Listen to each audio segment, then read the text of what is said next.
ओम शांति। आज 16 अप्रैल 2022 है और आज प्यारे बाबा के साकार रूप से चले हुए मधुर महावाक्यों को स्पष्ट करेंगी आदरणीय आशा दीदी। ओम शांति दीदी। ओम शांति। बाबा ने कहा, मीठे बच्चे, 21 जन्मों की राजाई लेनी है तो ज्ञान धन का दान करो, धारणा कर फिर दूसरों को भी कराओ। अगर 21 जन्मों की राजाई लेनी है तो बाबा कहते ज्ञान धन का दान करो और उसके साथ ऐड किया कि उसको धारण करो। तो 21 जन्मों की राजाई लेने के लिए मूल बात है पढ़ना प्रॉपरली है। जब हम पढ़ेंगे प्रॉपरली, उस बात की धारणा करेंगे, हमारे जीवन में आएगी, तब हमारा जीवन बोलेगा, तब हमारा जीवन जो है वो दे सकेगा प्रेरणा। नहीं तो वो तो थोथा ज्ञान हो जाएगा। जी, प्रश्न है आज का, चलते चलते ग्रहचारी बैठने का मुख्य कारण क्या है? उत्तर, श्रीमत पर पूरा नहीं चलते इसलिए ग्रहचारी बैठ जाती है। अगर निश्चय बुद्धि हो, एक की मत पर सदा चलते रहे तो ग्रहचारी बैठ नहीं सकती, सदा कल्याण होता रहे। देरी से आने वाले भी बहुत आगे जा सकते हैं, सेकंड की बाजी है।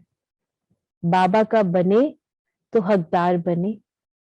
देखिए, बाबा का बनना किसको कहा जाता है? बाबा का बनना अर्थात स्वयं को बाबा के आगे संपूर्ण रूप से समर्पित कर देना। तो बाबा ने जो कहा कि श्रीमत का पालन, बच्चे श्रीमत का पालन करते हैं, अगर पालन नहीं करते हैं तो फिर ग्रहचारी बैठती है। ये चीज है। तो बाबा ने कहा सेकंड की बाजी है, बाबा का बने तो हकदार बने। सुख घनेरे का वर्षा मिल जाएगा परंतु श्रीमत पर सदा चलते रहे। हाँ, यही बाबा ने कहा ना, श्रीमत का पालन। श्रीमत का पालन करेंगे तो ग्रहचारी नहीं बैठेगी, क्योंकि सर्वशक्तिवान का हाथ हमारे हाथ में है। गीत है तो प्यार का सागर है। ओम शांति। ओम शांति का अर्थ तो बच्चों को बार बार समझाया गया है। ओम माना अहम, आत्मा, मम, शरीर। बाप कहेंगे ओम, अहम आत्मा, सो परमात्मा। उनका शरीर नहीं है क्योंकि वो तो सबका बाप है। तुम ऐसे नहीं कहेंगे हम आत्मा सो परमात्मा। ये तो ठीक है, अहम आत्मा परमात्मा की संतान है, बाकी अहम आत्मा सो परमात्मा कहना एकदम रॉन्ग हो जाता है। तो बाबा ने हम बच्चों को कहा कि बाप कहते हैं मैं तुम्हारे द्वारा नई दुनिया स्थापन कर रहा हूं, तुम्हारे द्वारा विनाश नहीं करवाता।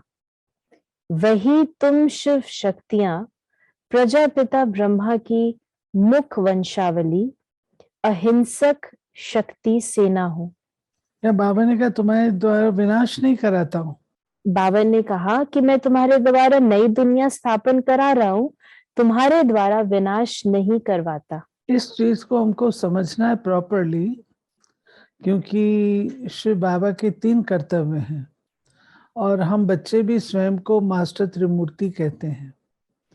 तो जो यहाँ पर बाबा विनाश की बात कह रहे हैं वो भौतिक रूप से कह रहे हैं, भौतिक रूप से, यानी तोड़ फोड़ इत्यादि इन सबको वो बाबा हम बच्चों से नहीं कराते हैं।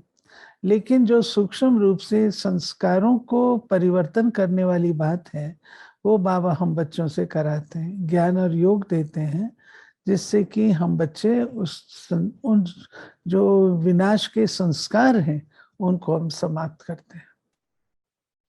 तो बाबा ने कहा कि तुम ब्राह्मणों को ही श्रीमत मिलती है, तुम काम विकार को जीतते हो, तभी यहाँ जो आते हैं उनसे पूछा जाता है कि अगर काम विकार पर जीत पाई हो तो बाप से मिलना।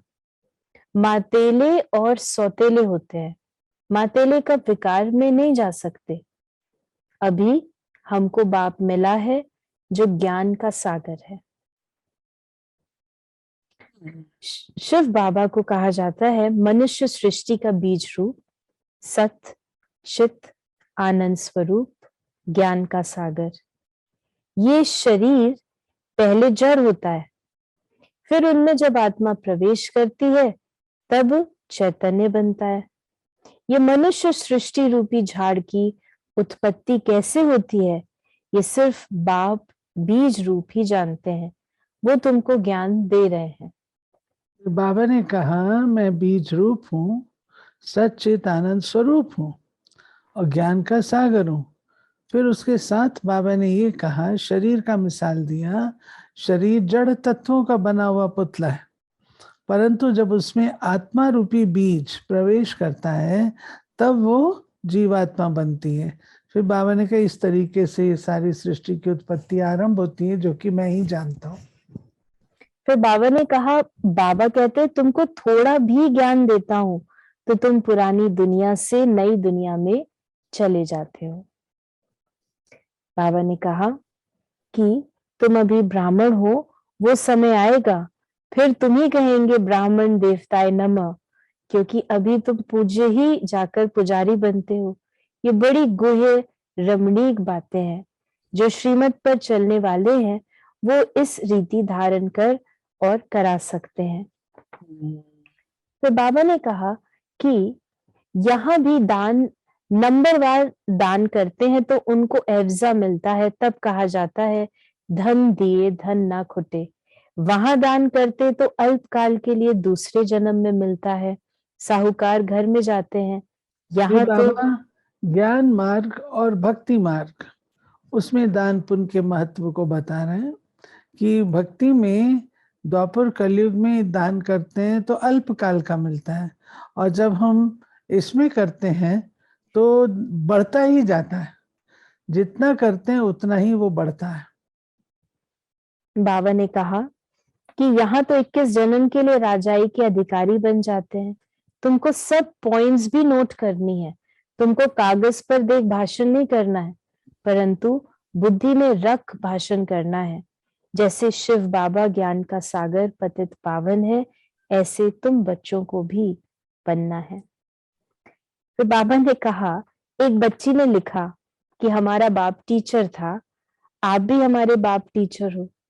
वो है हद का, ये है बेहद का।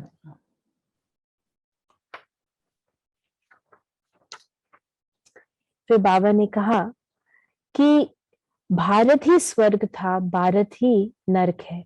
ऐसे नहीं बौद्धि खंड क्रिश्चियन खंड कोई स्वर्ग था। एक बाप ही सबको दुख से छुड़ाने वाले हेवनली गॉड फादर हैं, लिबरेटर भी हैं, गाइड भी हैं, उनको सब याद करते हैं। बाप कहते हैं बच्चे टाइम बहुत थोड़ा है, अभी देह सहित सबसे बुद्धि योग हटाओ। अब हम अपने बाप के पास ही जाते हैं, फिर आकर राज्य करेंगे। मुख्य हीरो एंड हीरोइन का पार्ट तुम्हारा है। यथा माँ बाप तथा बच्चे सब पुरुषार्थी हैं। पुरुषार्थ कराने वाला एक ही परम पिता परमात्मा अति प्यारा है। फिर बाबा ने हम बच्चों को याद दिलाया दिलवाड़ा मंदिर के बारे में कि दिलवाड़ा मंदिर में आदिदेव का चित्र है, नीचे काला दिखाते हैं, फिर अचल घर में सोने का रखा है, नीचे तपस्या कर रहे हैं, ऊपर स्वर्ग है। ये है हमारा यादगार। ये बाबा ने दिलवाड़ा मंदिर बाबा को बहुत प्यारा था, और बाबा जब भी कोई पार्टी जाती थी तो उसको कहते थे वो मंदिर जरूर देख के आओ, क्योंकि वहां पर हमारा तपस्या का रूप भी था, और ऊपर में जो बाबा कहते हैं वैकुंठ दिखाते थे, छत दिखाते थे, उसमें स्वर्ग के सी। तो तपस्या से राज मिलता है, तप से राज, राज से नर्क, फिर काला चित्र दिखाते हैं ना जो, राज से नर्क, फिर उसके बाद तपस्या। तो ये बाबा चेतन बाबा कहते थे वो है जड़, और ये है चेतन दिलवाड़ा। ब्रह्मा द्वारा स्थापना तो जरूर यहाँ होनी चाहिए। प्रजा यहाँ रचते हैं, सूक्ष्म वतन में तो ब्रह्मा अकेला बैठा है। रचना रचकर पूरी की तो फरिश्ता बन गए। यानी बाबा साकार में, बाबा ये हमें बता रहे, साकार मुरली में भी बाबा ने ये बताया है। फिर बाबा ने कहा कि तुम हो प्रजापिता ब्रह्मा, मुख वंशावली, ब्राह्मण कुलभूषण, सर्वोदया लीडर, वास्तव में तुम ही हो। श्रीमत से तुम अपने पर भी दया करते हो तो सर्व पर भी दया करते हो। श्री श्री शिव बाबा बैठ तुमको श्री बनाते हैं। श्री श्री वास्तव में एक को ही कह सकते हैं। पतित पावन सर्व का सदगति दाता एक ही है। बाकी ये है असत्य, झूठी दुनिया। इसमें जो कुछ बताते हैं वो झूठ ही झूठ है। फिर बाबा ने हम बच्चों को कहा कि देरी से आने वाले भी ऊंच पद पालेंगे, सेकंड की तो बाजी है। बाबा का बना और हकदार बना। अगर कोई ठहर नहीं सकते तो बाबा क्या करे?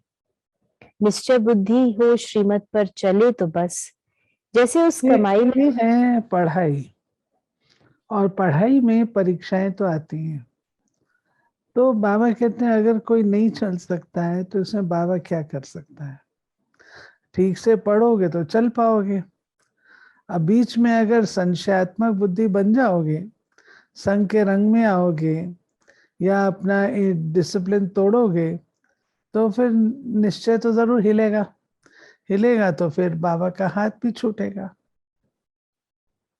तो बाबा ने हम बच्चों को कहा कि बाबा मम्मा का बच्चा बना तो सुख घनेरे का वर्षा मिलना है। एक की मत पर चलने से ही कल्याण है। तो बाबा ने हम बच्चों को कहा कि तुम स्वर्ग में चले जाते हो, कितना मीठा बनना है, धारणा करनी है, विचार सागर मंथन करना है। दिन में धंधा करो, बहुत कमाई होगी। सवेरे सवेरे आत्मा रिफ्रेश होती है। बार बार अभ्यास करने से आदत पड़ जाएगी। अभी जो करेगा वो ऊंच पद पाएगा। निश्चय बुद्धि विजयंती, संशय बुद्धि विंशंति। बाबा ने कहा बेहद का बाप मिला है, इसमें संशय क्यों लाऊं? फिर आज बाबा ने हम बच्चों को वरदान दिया, सर्व शक्तियों को ऑर्डर प्रमाण चलाने वाले शक्ति स्वरूप मास्टर रचयिता भव। जो बच्चे मास्टर सर्वशक्तिवान की अथॉरिटी से शक्तियों को ऑर्डर प्रमाण चलाते हैं, तो हर शक्ति रचना के रूप में मास्टर रचयिता के सामने आती है, ऑर्डर किया और हाजिर हो जाती है। तो जो हुजूर अर्थात बाप के हर कदम की श्रीमत पर हर समय जी हाजिर, वो हर आज्ञा में जी हाजिर करते हैं। तो जी हाजिर करने वालों के आगे हर शक्ति भी जी हाजिर व जी मास्टर हुजूर करती है। ऐसे ऑर्डर प्रमाण शक्तियों को कार्य में लगाने वालों को ही मास्टर रचयिता कहेंगे।